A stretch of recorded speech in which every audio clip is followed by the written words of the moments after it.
Good afternoon, everyone. I'm Madeline Milka, President and CEO of APAICS, the Asian Pacific American Institute for Congressional Studies, and welcome to this edition of APAICS in Conversation. We are so privileged to have Mayor Karen Goh with us today. She is the Mayor of Bakersfield, California. And according to Ballotpedia, it is the 52nd city of the 100 largest cities in the US.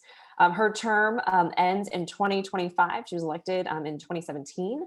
And just to give you a sense of what Bakersfield is like, their fiscal year of 2020 to 2021, they have a budget of $630 million. And so when we think about cities in this country, the diverse elected leadership we have, of the top 100 cities, largest in population, you think about the fact that we have 3 Asian American women mayors and 2 Asian American male mayors. And so we are just a handful out of that 100, and we look forward to seeing more elected leadership and representation from the Asian American Pacific Islander community. A little bit about the mayor. She is president and CEO of Garden Pathways, a community-based nonprofit that mentors and educates children, youth, and adults to build productive lives. And from December of 2010 to January 2013, she served as the 5th district supervisor of the county of Kern, which is a part of the city of Bakersfield. And she volunteered for 6 years as executive director of Garden Pathways after having a career in New York City, where she held executive positions in educational publishing at the McGraw-Hill companies, including vice president of publishing operations. And so it's our pleasure today to welcome the mayor. Thank you so much for joining us. Thank you so much, Madeline. It's my pleasure to join you. Well, you know, you have such a great story of being born in India, moving to Bakersfield from London at an age under the age of 10. When you decided to run for office, you know, what were some of the barriers you faced in your pathways to just public service itself?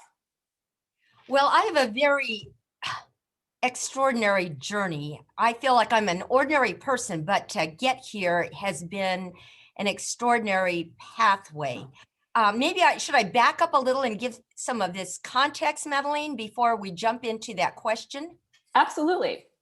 So, Madeline, you were saying I was born in India and then lived in England as a child, grew up in Bakersfield, California, which is the 9th largest city in California. In high school, I always had this conflict between the arts and the sciences. So that you had this one side of me that was the artistic, musical side of me, and the other side of me that was the math, science, kind of typical Asian stereotype. And my professors, my teachers, all had different plans for my journey in life. Somebody wanted me to be a doctor. Somebody else wanted me to be a journalist. Somebody else wanted me to be a musician. And so I was all confused in a sense, but in a good way. So when I went to USC, I started off, as all Asians do, being a pre-med major. And one day I'm sitting in a concert of the Dansi Win-Win Quintet, and I have an epiphany. I'm going to change my major to music education. Now just imagine that call to mom and dad.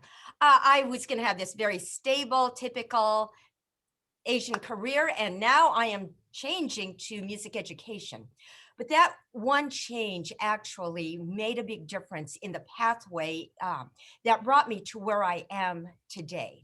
So I pursued music, and when I was in grad school, there was a mentor of mine who invited me. She took a great interest in me and just poured into me. She was really well known in the music world, a student of a very well-known Hungarian professor. And she invited me to share a tiny bit of her program when she was the keynote speaker at a national music conference. That opportunity opened up doors for me to then make my way to New York. And so here I am, just a peon. I'm a peon. I know no one. No one's come to see Karen Goh at this national music conference. But McGraw-Hill, at that time, Macmillan Publishing, happened to be I'm going to say happened to be in the audience. And through that relationship, I got recruited to New York to be there for 5 to 6 months. That ended up being a career. And as Madeline mentioned earlier, I had all kinds of opportunities and made my way from the creative side to the other side where there was finance and business and contracts and all of that, and eventually became managing editor and then several VP positions. Had an amazing experience one September day, 9/11 I went into the office, just kind of a normal day. My assistant said, come to the window, a plane has crashed. And I'm walking over to the south side of our building and somebody says, look, that second plane is there. And at that moment, we knew that life would never be the same.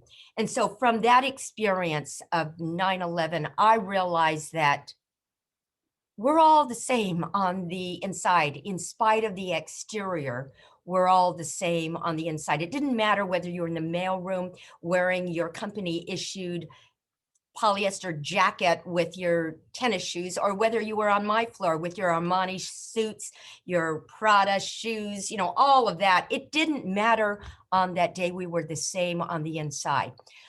Like, we were really nice to each other. Life went on though, and my mom became ill, and I came back to Bakersfield in 2005 to be with her during her final days, which I thought would be just a time to be with family, and then I would go back to New York. But during that time, things began to change for me, and I got involved with a nonprofit, Garden Pathways, that does help people who are going through the most challenging conditions, abuse, poverty, coming out of incarceration. And I could see that by investing in their lives, it could change the future of their family forever. The board of Garden Pathways asked whether I would consider coming back to be executive director. Minor detail, the salary that they could offer would be less than a bonus that I would make in New York. So I had my little arguments with God. Oh, I'm doing great things in educational publishing in New York. It's wonderful. But in the end, I had to decide whether a $5, or I guess today it's probably more like a $1,000, $1,200 pair of Prada shoes was worth more in my life than changing the future of a family. And I chose to come back to Bakersfield, and I volunteered for 6 years. At that point, the seat of a county supervisor became open, and I was asked to consider an appointment by the governor. Now, I had never, ever, ever, ever considered a life in politics, like never, ever. I was a faithful voter, and I had a general understanding of politics, but it was never an ambition. I know for many of my colleagues, it is the one thing that they've always pursued. They're going to be president of the United States or whatever, and they're going to pursue that. But for me, that was a non-issue. In fact, I was very resistant to this idea of even applying for the appointment, but I felt, oh, it's probably the polite thing to do. So I'll submit my application. Submitted my application, didn't expect to get the interview. I got the interview, and one day I got the call saying, you're it.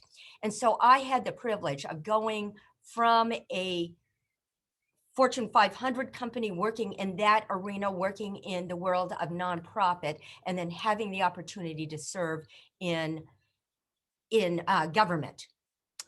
Our mayor, who had been involved in the city level for 16 years, retired, and 25 of us ran for mayor.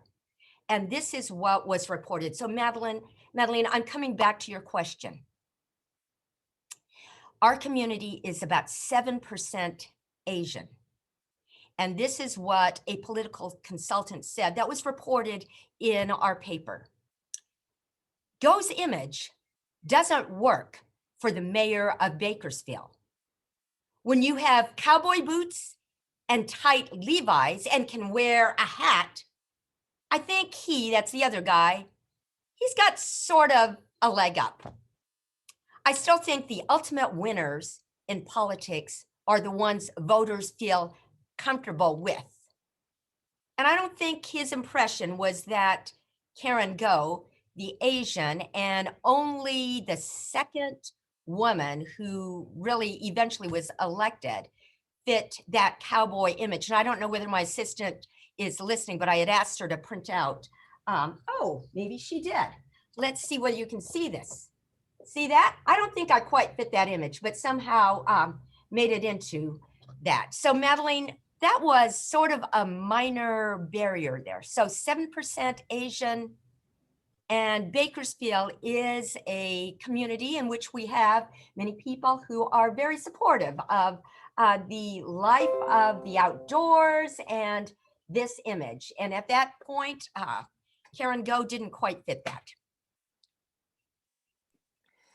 Thank you so much for sharing your story.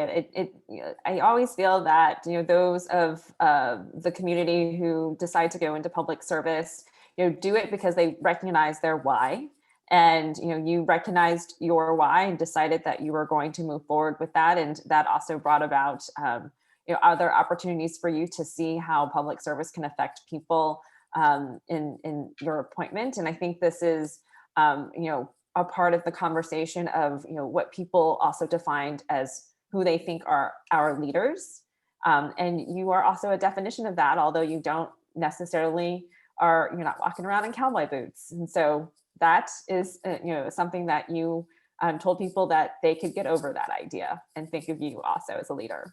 So Madeline, one thing about that is that even though we might not fit that image, if we really have a heart that genuinely cares for our constituents, our residents, the people that we're with, when we're with them, we can honor them. And so for me to go to the Midwest Rodeo, which is really, which had African Americans actually in the rodeo, and I think many people don't realize the strong history that they have, and to be able to be a part of that and to be able to celebrate that culture, even though maybe that wasn't the first choice. When I was in New York and just growing up in the world of music, for me, classical music was everything. And when I came back to Bakersfield, which is the land of Buck Owens and Merle Haggard, we are known in some circles as Nashville West. For me, country music was about as far away as anything. For me, it was pretty much classical, Brahms, Beethoven, and Bach all the way. And I've since come to appreciate country music. But if we really care about the people that we're serving, that's what I think really makes the difference. And I'm so grateful that this, to me, ordinary person had the opportunity for a second election. And so I just started my second term in January, and in a field of 5, this time I was elected by over 83% in a field of 5. And I'm just really grateful, and I'm going to say grateful to God for that. For me, faith plays a very important part in my journey. I said earlier that I happened to be there doing that presentation in front of a national audience when the publisher in New York saw me. I'd never been to New York. When I got this invitation to go back there, I had never planned anything in the life of educational publishing, let alone in New York. I had never planned to be in politics. Somehow my journey was guided by very supportive people. And I will say, just because I had this opportunity, by my personal faith, and I will say that I'm just grateful to God and the people around me who mentored me and guided me through a journey where you would not expect an Asian American female to be elected in Bakersfield, California, where there's a 7% Asian population, and only one female mayor had ever been elected since the 1800s. You talk about mentors. Do you have advice to how young API professionals can network and meet mentors, especially now we're still in a virtual setting? Madeline, for me, I think being out there, and whether that is virtually, showing a genuine interest and caring for others, those doors open up and people find you.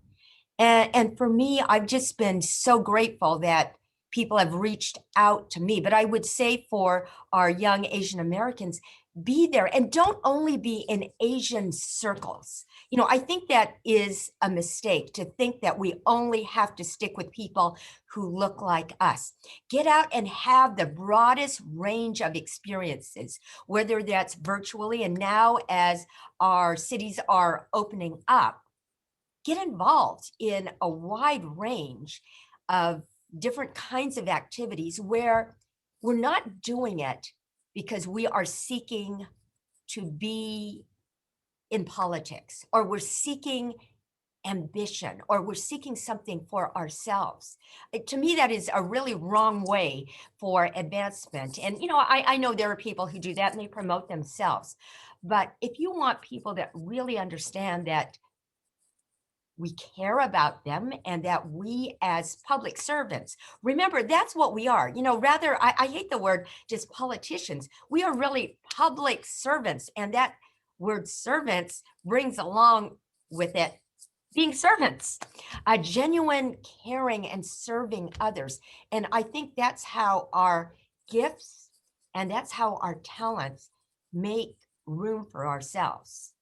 You know, I think in the Asian culture, you know, we think of that lowly servant posture, but you know, I think it's different. It's expressing a genuine caring, where I care enough about you to actually serve you in whatever is important to you, and however I can be helpful to you, rather than self-glorification and self-exaltation and getting out there and having a zillion press conferences that are all about me, me, me, me, me. It's about you, and it's about genuinely serving you. I am 100% with you on the idea of the word politician. I choose not to use that word when I talk about our elected leaders. I call them that, our elected officials, our elected leaders, our public servants, because I do strongly believe, like you do, that this is about public service. You talked a little bit about, making sure that Asian Americans are in circles outside of the Asian American community. I really would be interested in learning some of the concerns that your constituency may have mentioned regarding the increased violence against Asians and Asian Americans in the recent months. What are your thoughts on that? Certainly on a national level, I am very concerned about the increased violence. But I will say personally, in our community, and you have to remember that our community is only 7% Asian, I don't really feel, even personally, that I have been attacked in that regards. And it really has not, in our community, emerged as a topic. Certainly on a national level, I am well aware, and I'm very concerned about the hurt that the Asian community has experienced. But I would just say, on a personal level, that hasn't really been a primary focus of our community. I certainly have friends who are Asian, and as I've dialogued with them, for them, my hairdressers in Asia, we were having a conversation a few weeks ago about that. It really, neither of us have had personally felt that, but it is not right. And what do we do in terms of correcting that type of attack? I think part of it is being involved in the community and being involved with others. I would love to hear what your thoughts might be on that, also hear other people's thoughts on it. But I'll have to be just speaking from my personal experience. I can't really say that I personally have felt that. Now, certainly growing up, we've been there have been those occasional taunts, and then what I read you earlier in terms of this stereotype, I certainly don't fit into that. But for me, it's I just am grateful that that has not always been a personal attack. But for my brothers and sisters who have experienced that personally, my heart goes out to you. And it is not right. It is not right for anyone to feel that type of racial discrimination. And I certainly have observed it. I will say on another side of it, for my Black brothers and sisters. I remember one day in New York, and I was hailing a cab, and there was this Black person who was clearly in front of me, and the cab passed by and stopped in front of me. And it was like, I am not letting this happen. And I just would not get into that cab. And it was like, this is what's going to happen. And unfortunately, that is happening now to our Asian brothers and sisters, and it is not right. And I think we have to be able to speak up against that. And at the same time, I think it's important for us not to live in our little circles where we're only hanging out with our Asian American friends. You know, for me, that is kind of a non-issue, because being in Bakersfield, where there is such a limited Asian American population, I am in a very diverse, much more diverse community than just being with Asian Americans. But I would say discrimination of any sort is wrong, and we must speak out against that. You know, when you were first running, did you face any discrimination because you're running as an Asian American woman, in a place that is predominantly white? I will certainly say that that had to be a part of it. You know, you can see with, what I mentioned earlier, she doesn't look like, she doesn't have cowboy boots on, and she doesn't fit into it. So I certainly knew that the odds of being the first Asian mayor would be extremely difficult. I would say when I was appointed by the governor, I was serving in an area that was highly non-Asian. I will say that. It was primarily Hispanic, and it was a very poor area of the community. It was a different area of the community, and certainly people didn't expect that I would be able to serve in that area of the community. And I know when I ran, certainly there were those comments made. And what I'll say to all of us who are listening is that instead of focusing on the racial issue, it's going to come out of the heart of service. It is something that I think we as Asian Americans will have to overcome. I mean, being the first Asian and only the second female mayor, it was different. And I know maybe people didn't always say things to my face, but I'm sure they were saying that behind, in a 7% Asian American population. But what I will say to all of us, it comes out of a heart of service. And if we're willing to serve others, and if we're willing to look beyond those taunts and not make that the focus, but to genuinely say, I'm going to serve out of a heart of caring for others. I'm going to serve out of a heart of caring for my brothers and sisters. And people can see the genuineness of that. So it comes through I think we have to have a background. You have to be prepared. You can't just go, oh, I'm here, here I am on the scene, ready to serve you. That's a little unrealistic.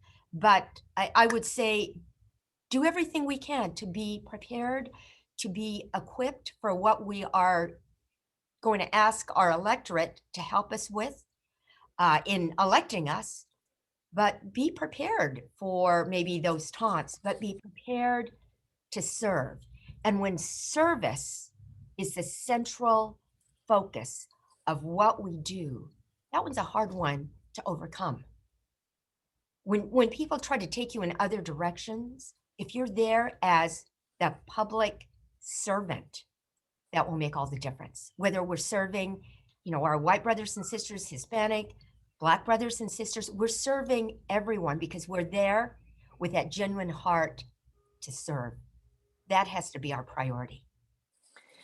One of our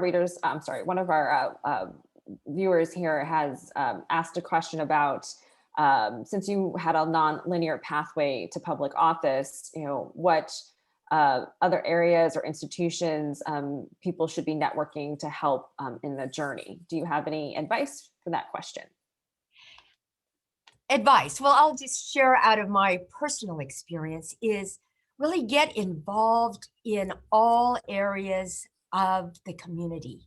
What I've seen is that people sometimes get comfortable in their lane. And so Asians maybe just stick with Asians and get involved with the broadest range. Get involved in areas that fall out of your comfort zone. And for me, just being, a minority, being kind of in this unusual person, I had to kind of just push myself to get involved in all areas of the community. So I would say get involved in doing other things that fall out of the typical Asian comfort zone. Get out of the math and science club, guys. That of course is very stereotypical, but but Asians sometimes do just want to hang out with Asians. And so if we can get out in other areas of community involvement, community service, that's where I would head as an Asian American and as a human being. Let's care about others and less about ourselves. Well, Mayor, I have one last question for you, which we like to ask all of our guests for this year. And our theme during Heritage Month was really about how the Asian American community has been rising to the challenge. So how do you feel are Asian American Pacific Islanders rising to the challenge? So we are rising to the challenge by getting involved. I see that much more than in the past. And who would have thought that Asian Americans would be involved in politics? And I do see that our assemblyman locally here is very, very well known now, rising to the challenge. And so I would encourage us as Asian Americans to get involved in all areas of the community. Remember, we are public servants, and let's serve one another. Let's serve our Asian brothers and sisters, but let's be those who are willing to serve all people. And so rather than focus on our being Asians, let's focus on being human beings. And then when we bring that to the table, when we care for others, when we remember the words of Mother Teresa, what I do, you cannot do, and what you do, I cannot do. The needs are great, and none of us, including me, ever does great things, but we all can do small things with great love. And together, we can do something wonderful. Thank you so much, Mayor Goh, for joining us today. And to our viewers, thank you so much for taking the time to watch this APAICS in Conversation. We have a great new program that is focused on AAPI women and getting them elected and also into other areas of public service. And a part of that program is on Tuesday, June 22nd at 1 p.m. Eastern Time. We will be having an office hours to discuss life in the public eye. So please feel free to hop onto the APAICS website to sign up and register. Thank you again, Mayor Goh, for joining us, and to our viewers for tuning in. We look forward to seeing you the next time. Thank you so much. It's been my pleasure to join you.